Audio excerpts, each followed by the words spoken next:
자, 오늘 말씀은 사도행전 16장 6절로 40절까지 말씀입니다. 함께 읽습니다. 성령이 아시아에서 말씀을 전하지 못하게 하시거늘 그들이 부르기아와 갈라디아 땅으로 다녀가 무시아 앞에 이르러 비두니아로 가고자 애쓰되 예수의 영이 허락하지 아니하시는지라. 무시아를 지나 두루아로 내려갔는데 밤에 환상이 바울에게 보이니 마게도냐 사람 하나가 서서 그에게 청하여 이르되 마게도냐로 건너와서 우리를 도우라. 바울이 그 환상을 보았을 때 우리가 곧 마게도냐로 떠나기를 힘쓰니 이는 하나님이 저 사람들에게 복음을 전하라고 우리를 부르신 줄로 인정함이로라. 우리가 드로아에서 배로 떠나 사모드라게로 직행하여 이튿날 네아폴리로 가고 거기서 빌립보에 이르니 이는 마게도냐 지방의 첫 성이요 또 로마의 식민지라. 이 성에서 수일을 유하다가 안식일에 우리가 기도할 곳이 있을까 하여 문밖 강가에 나가 거기 앉아서 모인 여자들에게 말하는데, 두아디라시에 있는 자색 옷감 장사로서 하나님을 섬기는 누디아라 하는 한 여자가 말을 듣고 있을 때 주께서 그 마음을 열어 바울의 말을 따르게 하신지라. 그와 그 집이 다 세례를 받고 우리에게 청하여 이르되 만일 나를 주 믿는 자로 알거든 내 집에 들어와 유하라 하고 강권하여 머물게 하니라. 우리가 기도하는 곳에 가다가 점치는 귀신 들린 여종 하나를 만나니 점으로 그 주인들에게 큰 이익을 주는 자라. 그가 바울과 우리를 따라와 소리질러 이르되 이 사람들은 지극히 높은 하나님의 종으로서 구원의 길을 너희에게 전하는 자라. 이같이 여러 날을 하는지라 바울이 심히 괴로워하여 돌이켜 그 귀신에게 이르되 예수 그리스도의 이름으로 내가 네게 명하노니 그에게서 나오라. 하니 귀신이 즉시 나오니라.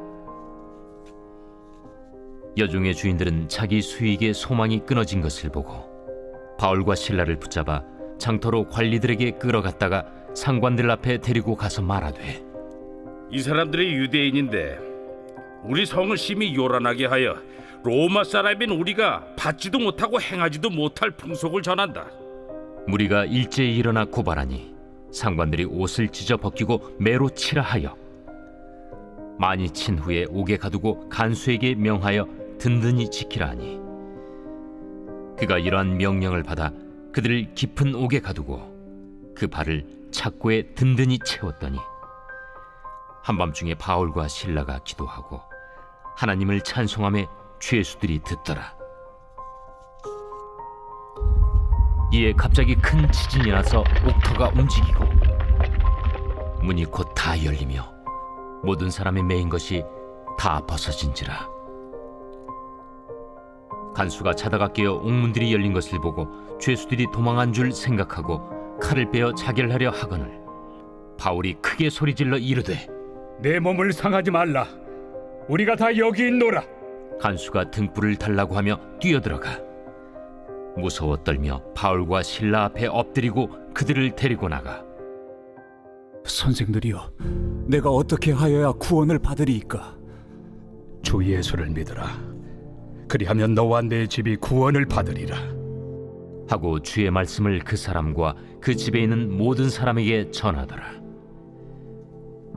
그 밤 그 시각에 간수가 그들을 데려다가 그 맞은 자리를 씻어주고 자기와 그 온 가족이 다 세례를 받은 후 그들을 데리고 자기 집에 올라가서 음식을 차려주고 그와 온 집안이 하나님을 믿음으로 크게 기뻐하니라. 날이 새매 상관들이 부하를 보내어 이 사람들을 놓으라. 간수가 그 말대로 바울에게 말하되 상관들이 사람을 보내어 너희를 놓으라 하였으니 이제는 나가서 평안히 가라. 로마 사람인 우리를 죄도 정하지 아니하고 공중 앞에서 때리고 옥에 가두었다가 이제는 가만히 내보내고자 하느냐? 아니라. 그들이 친히 와서 우리를 데리고 나가야 하리라. 부하들이 이 말을 상관들에게 보고하니 그들이 로마 사람이라 하는 말을 듣고 두려워하여 와서 권하여 데리고 나가 그 성에서 떠나기를 청하니 두 사람이 옥에서 나와 루디아의 집에 들어가서 형제들을 만나보고 위로하고 가니라. 하나님의 섭리 따라라는 제목으로 말씀 증거합니다. 이제 본격적인 바울의 2차 선교 여행에 대한 말씀이에요. 이때 그는 최초 아시아 쪽으로 가기 원했죠. 하지만 그 길이 막힙니다. 6절, 7절 보세요. 성령이 아시아에서 말씀을 전하지 못하게 하시거늘 그들이 부르기아와 갈라디아 땅으로 다녀가 무시아 앞에 이르러 비두니아로 가고자 애쓰되 예수의 영이 허락하지 아니하시는지라.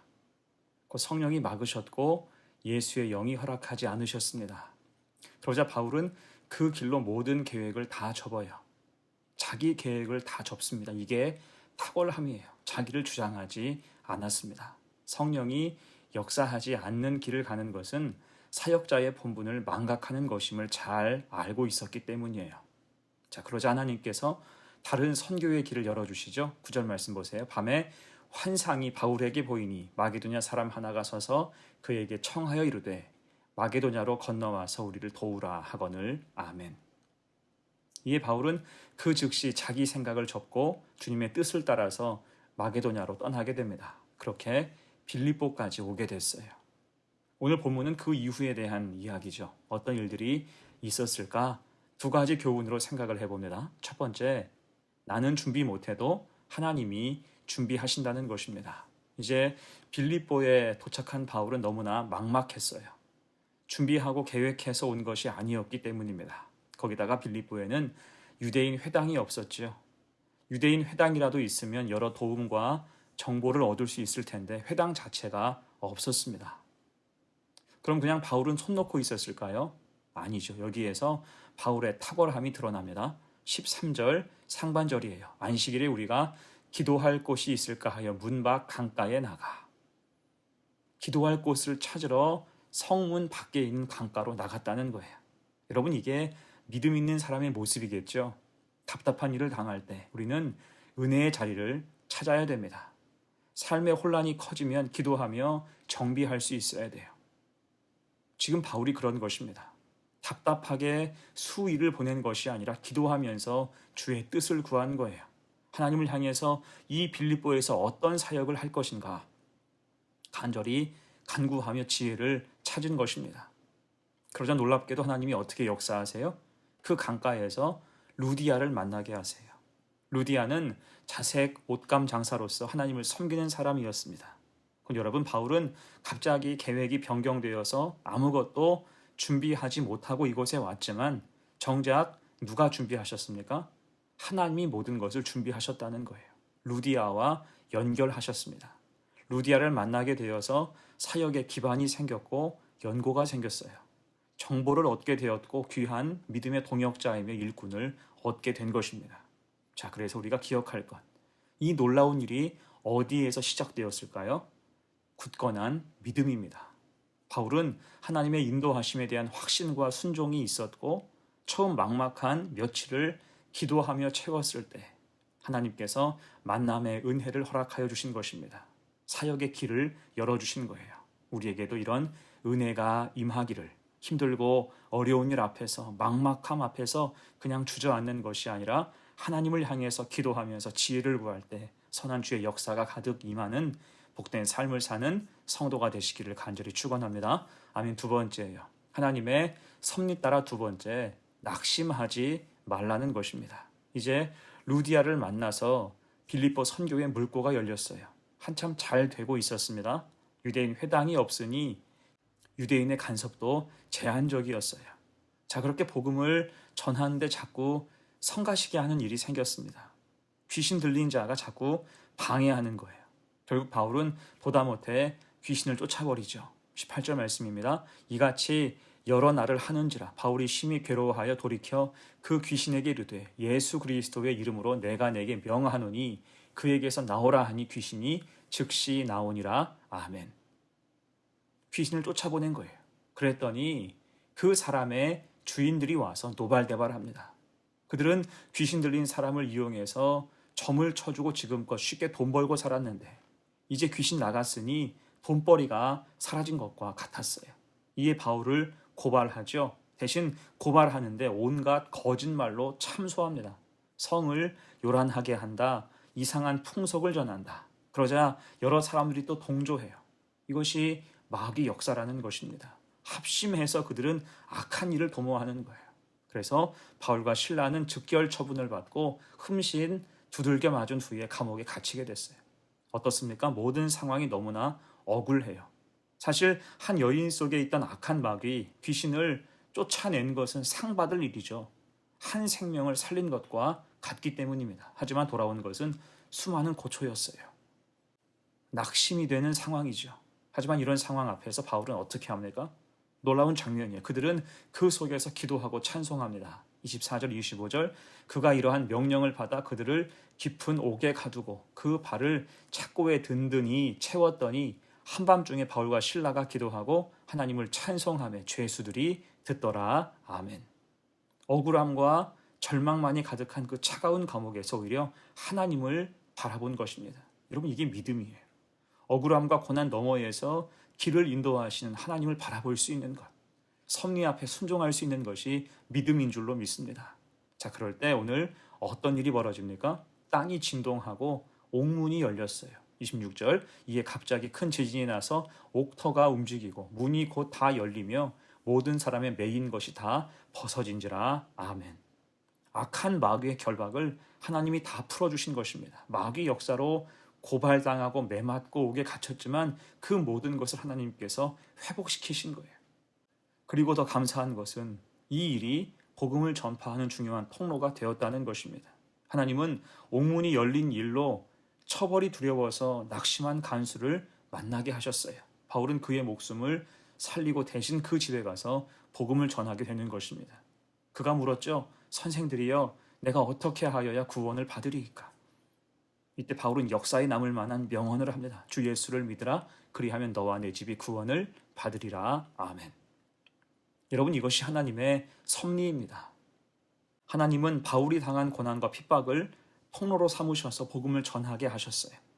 밖에서만 복음을 전했다면 간수와 그 가족, 그 사람들에게는 복음을 전할 기회 자체가 없었을 것입니다. 하지만 어려움 속에서 낙심치 않고 찬송하며 나아갈 때 하나님이 가장 선한 길로 인도하시며 뜻밖의 사람들에게 복음을 전할 기회를 제공해 주신 것입니다.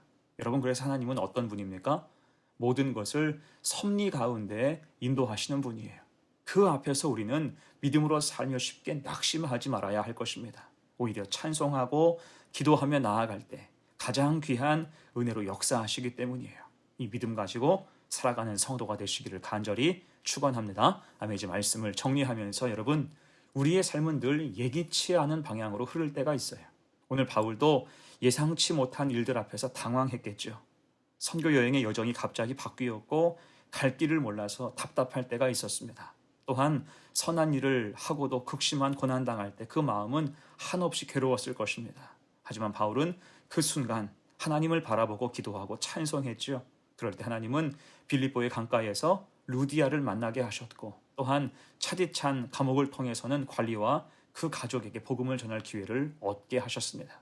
곧 하나님은 섭리로 역사하시는 거예요.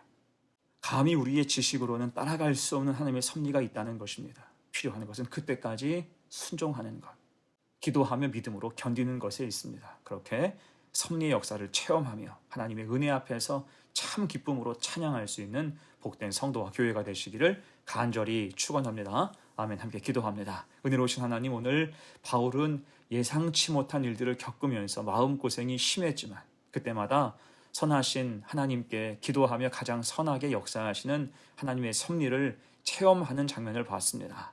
우리도 때로 일이 마음대로 되지 않을 때가 있고 힘들고 어려운 일들 앞에서 낙심될 때가 있습니다. 그럴 때 바울처럼 기도하며 하나님의 뜻을 구하는 믿음을 주옵소서. 하나님의 섭리 따라 믿음으로 살게 하옵소서. 그래서 인도하시고 역사하시는 하나님을 체험하는 복된 성도가 다 되게 하옵소서. 감사드리며 예수님의 이름으로 기도합니다. 아멘.